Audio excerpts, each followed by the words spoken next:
Later, I asked how I could join the children's choir. They told me that I need to get through baptism training for 6 months. I was only around 12 years old. I took the training and I completed every lesson. I got baptized in the water. Then to join the choir, I had to take another 6 months of discipleship training. I passed that too. By the time I was 13, I was finally part of the choir. I continued to seek more of God. I kept myself in the prayer by joining the intercessors group. I learned how to read the Bible. I obeyed. I did everything I was taught because all I wanted was to be filled with the Holy Spirit. I could do whatever it takes necessary to be filled by that Holy Spirit, and to be filled by the Holy Spirit, the requirement is to obey His instruction and surrender everything to Him. I believed Him, I obeyed Him, I followed His instruction, and later on it came to pass. At the age of 13 years old, I got baptized in the Holy Spirit, and later on I started speaking into tongues.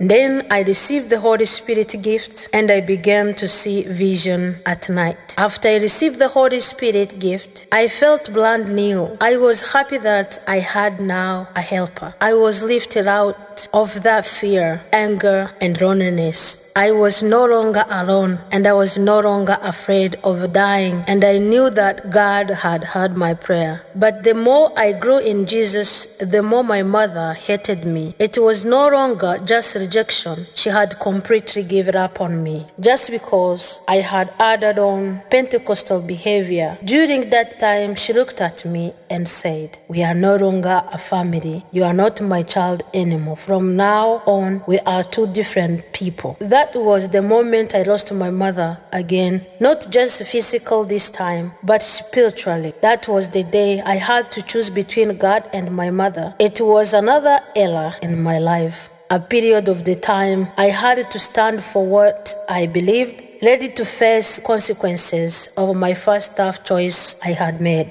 because my mom's hate and rejection has shifted. So now I was a new witness of what God can do for those who trust and believe in Jesus. It was time for spiritual life, welcoming introduction. After I was baptized in the Holy Spirit, something extraordinary began happening to me in the middle of the night. When I could lay down to sleep, my spirit would separate from my body and I would observe myself sleeping peacefully below. This experience first began during a 3 days prayer and fasting retreat with my prayer group. I remember the group finished praying. We had to take a break and were resting in the church prayer room, laying on the carpet with all those clothes in the middle of the night. As we all fell asleep, I suddenly found myself getting up, but I could see my body still sleeping peacefully on the floor. I was amazed by how right I felt as I looked at myself and I saw my body and my prayer partners sleeping in the prayer room. Then I began to fly around the room, moving effortlessly through the church sanctuary without touching the ground.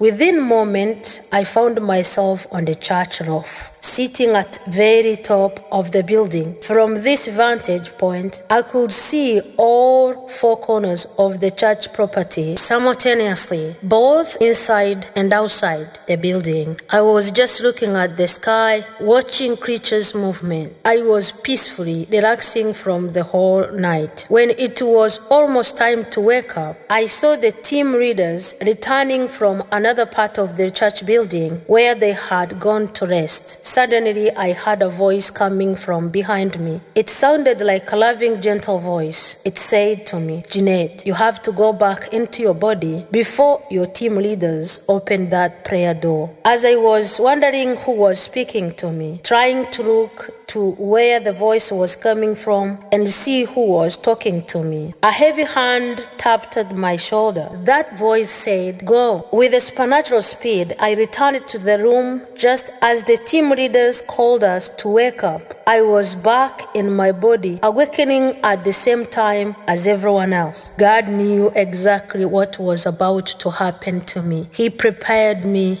before time. From that moment forward, my dreams were no longer just a dream. They became warning, guidance, and divine instruction. If something dangerous were about to happen or approaching, I could see it. During the church services, I began receiving vision. If something was about to happen to my friends, I could see that too. My spirit senses became incredibly sharp. My eyes keen to see, my ears alert to hear, and my mind awake to understand the Holy Spirit request and instruction. I developed a deep, intimate relationship with God, and He drew very closer to me. I became more understanding, and during that time, I was guided and mentored by strong servants of God around me. When I became born again, I found not just spiritual family, but mentors of what that were planned to be done in the years to come. I can see it approaching today.